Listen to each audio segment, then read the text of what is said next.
Hola hermanos, el día de hoy, 7 de enero del 2022. Oigan, hace una semana atrás estábamos terminando el 2021, o sea que realmente cómo es el tiempo, ¿no? Ya prácticamente llegamos mañana pues a la primera semana de este 2022. Hoy es primer viernes de mes, así que por ahí empiezo, porque recuerden que la devoción al Sagrado Corazón de Jesús es concomitante con nuestra fe, así de sencillo. Claro, alguno dirá, padre, no es necesario, claro que no lo es, pero para mí, y no lo digo únicamente por ser párroco aquí en Sagrado Corazón de Jesús, sino porque efectivamente en el corazón de Jesús se sintetizan todas las gracias de Dios. Entonces, por lo tanto, tenemos que aprender a vivir cada día más con esta devoción que crezca. Es primer viernes, así que tómense un tiempito para la oración, para la participación en la Santa Eucaristía. Sé que estoy insistiendo mucho en el tema de la pandemia, pero es que realmente es una situación bastante preocupante. Omicron y la otra IU parece ser que son altamente contagiosas y está probado pues por tanta gente que se ha contagiado. Bueno, hoy es día de San Raimundo de Peñafort. San Raimundo, bueno, aquí podemos entrar en un montón de discusiones, ¿no? Algunos dicen que nace en 1175, otros dicen 1180. El asunto es que va a morir un 6 de enero, la noche del 6 de enero al 7 de enero de 1275, o sea que tenía o 95 o 100 años.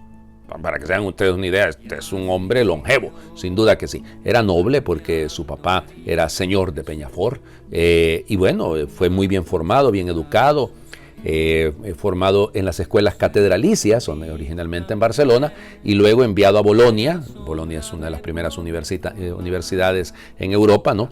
Y allá estudia Derecho. Es el patrono de los juristas, porque él es el creador, si lo quieren, a petición del Papa, de las decretales de Graciano. Entonces se juntan de las decretales de Graciano para formar lo que sería, digamos, el Código de Derecho Canónico de la Edad Media. Él es el gran creador de esto y además de un montón de reglas y de normativas para varias congregaciones. Es cofundador con San Pedro Nolasco y con Jaime I de Aragón de la Orden de la Merced. O sea, él es también considerado uno de sus fundadores. Como les diré, es que miren un montón de detalles con él, ¿no? Regresa a Cataluña, el Papa incluso lo quería nombrar obispo en Tarragona, él no quiso, se sentía un poquito mayor, pero de hecho al final terminan nombrándolo en el 1239, creo, lo nombran maestro general de la orden, duró casi un año y un poquito más de repente, y dimite, pero logró ponerle orden con el tema de las constituciones y demás, porque se hizo miembro de la Orden de Predicadores, se hizo dominico, se me había olvidado contarles eso. Estando en Bolonia conoció a Santo Domingo de Guzmán y ahí pues se enamoró del carisma de la orden y luego termina ya, cuando regresa a Barcelona, ya profesa como dominico.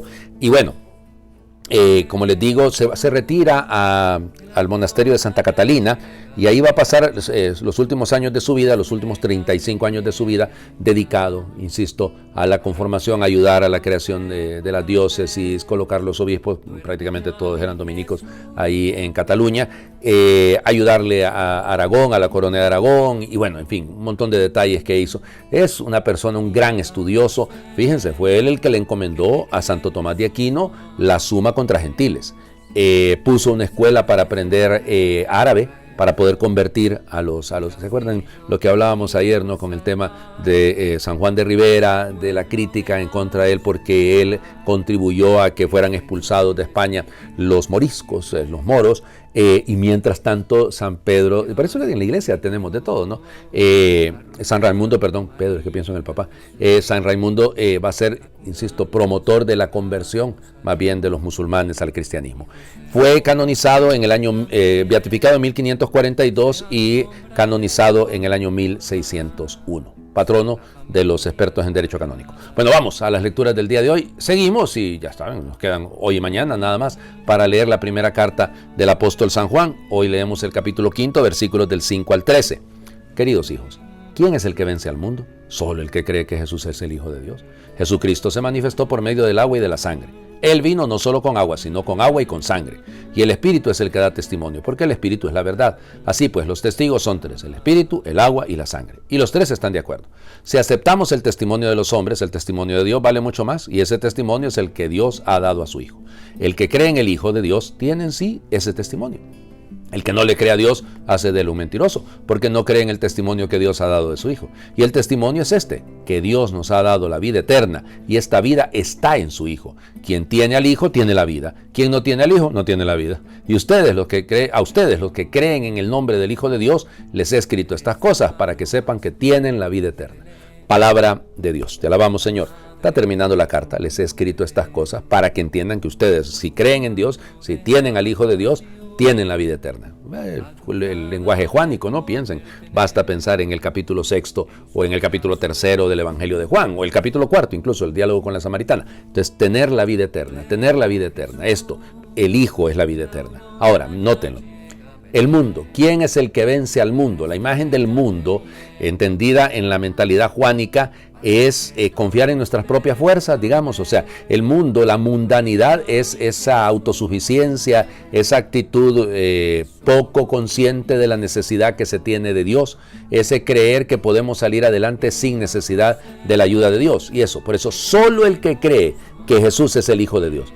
Eso, o sea, la fuente para vencer al mundo, para vencer esa autosuficiencia, para vencer esa soberbia, es creer. Creer, ahí etéreamente, es creer en el Hijo de Dios. ¿Por qué?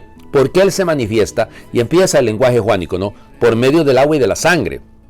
Ustedes dirán, ¿y a qué se refiere con esto? No, evidente, para nosotros suena inmediatamente a los sacramentos, el bautismo y la Eucaristía, que son pilares, son lo que brota del costado de Cristo, de ahí nace la iglesia, igual que del costado de Adán ha nacido Eva, del costado de Cristo nace la iglesia, que se fundamenta, se centra, encuentra su razón, digamos, el fundamento de lo que es en el agua, el bautismo, y en la sangre, que es la Eucaristía. Ahora, luego habla de 3 testimonios, es muy bonito este lenguaje. 3 testigos, no 3 testimonios, 3 testigos. El agua, la sangre y el espíritu. Cualquiera, fíjense, y los padres de la iglesia al inicio lo vieron esto como un modelo precioso para hablar de los 3 sacramentos de la iniciación cristiana, ¿no? O sea, el bautismo, la Eucaristía y la confirmación, diríamos nosotros hoy en día. Sí, puede ser aplicado eso, no es ningún problema de hacerlo, porque es una aplicación posterior, un poquito tiradita, ¿no? Pero que es legítima también. Ahora bien, ¿a qué hace referencia? Bueno, hace referencia a que Él cuenta, el Señor ha traído una vida que nace del agua, por la purificación, por la renovación, de la alimentación que es la Eucaristía y que es sostenida por la gracia del Espíritu Santo. Las 3 están de acuerdo. A mí me gusta eso, porque ¿por qué se van a contradecir? ¿No? ¿Por qué se van a contradecir los signos que evidencian la presencia de Dios? Por eso, si confiamos en el testimonio de los hombres, ¿cuánto más no tenemos que confiar en el testimonio que viene de Dios? Eso es lo que apunta el C. Por eso, el que cree en el Hijo de Dios ya tiene en sí ese testimonio, ya vive. Entonces la fe, pasada por los signos, me lleva a vivir la vida de la gracia, que es la vida eterna. Bueno, vamos al Evangelio. Lucas capítulo 5 también, 12 al 16. En aquel tiempo, estando Jesús en un poblado, llegó un leproso, y al ver a Jesús se postró rostro en tierra, diciendo: Señor, si quieres, puedes curarme. Jesús extendió la mano y lo tocó, diciendo: quiero, queda limpio. Y al momento desapareció la lepra. Entonces Jesús le ordenó que no lo dijera a nadie y añadió: ve, preséntate al sacerdote y ofrece por tu purificación lo que Moisés prescribió. Esto le servirá de testimonio. Y su fama se extendía más y más. Las muchedumbres acudían a oírlo y a ser curados de sus enfermedades, pero Jesús se retiraba a lugares solitarios para orar. Palabra del Señor. Gloria a ti, Señor Jesús. Una vez más, los lugares solitarios para orar. Una vez más, el signo de la oración. Aquí, ¿cuál es el signo? Estamos en Epifanías, ¿no? Estamos en manifestaciones. Bueno, aquí el signo realmente es esa cercanía de Él. No es la curación del leproso como tal, creo, o sea, claro que es un signo, pero es el que lo toca. Acuérdense que hace 2 días escuchábamos aquello de que se compadeció de ellas porque estaban como ovejas sin pastor. Acuérdense, antes de la multiplicación de los panes. Entonces, la imagen creo que queda preciosa, para que nos demos cuenta que esa cercanía del Señor, esa cercanía Él toca, no debía tocarlo. Es más, seamos honestos, podía haberlo curado, limpiado, sin tocarlo, pero lo toca. O sea, asume, desde el momento en el que lo toca se vuelve leproso. Desde el momento en que lo toca, Él se vuelve impuro. Eso es lo que hizo con nosotros en el momento de la encarnación. Desde el momento en el que toma condición humana, se volvió uno como nosotros. Por eso también el bautismo en el Jordán, ¿no? Asume la condición humana hasta ahí. Lo vamos a hablar pasado mañana. Pero el texto es precioso. Ya nos hace ver, no está lejos Dios. Ya se siguen caminando sobre las aguas para devolvernos la esperanza, para devolvernos la confianza. Hagamos oración. Tú no eres, Señor, un Dios impasible, no eres distante y duro con los hombres. Tú conoces nuestra debilidad, nuestras tendencias orgullosas, violentas y egoístas. Conoces bien todas nuestras miserias. Tú eres misericordioso y compasivo. Tú padeces y compadeces. Tú eres compasión. Compadécete de nosotros, sé tú mismo, Señor. Ven, Señor, a socorrernos. Si nos ves caído, levántanos con la mano de tu Espíritu. Si nos ves enfermos, cúranos con el aceite de tu Espíritu. Si nos ves manchados, límpianos con el agua de tu Espíritu. Si nos ves cobardes, fortalécenos con el fuego de tu Espíritu. Si nos ves engañados, enséñanos con la luz de tu Espíritu. Si nos ves tristes, alégranos con la risa de tu Espíritu. Si nos ves mezquinos, agrándanos con el amor de tu Espíritu.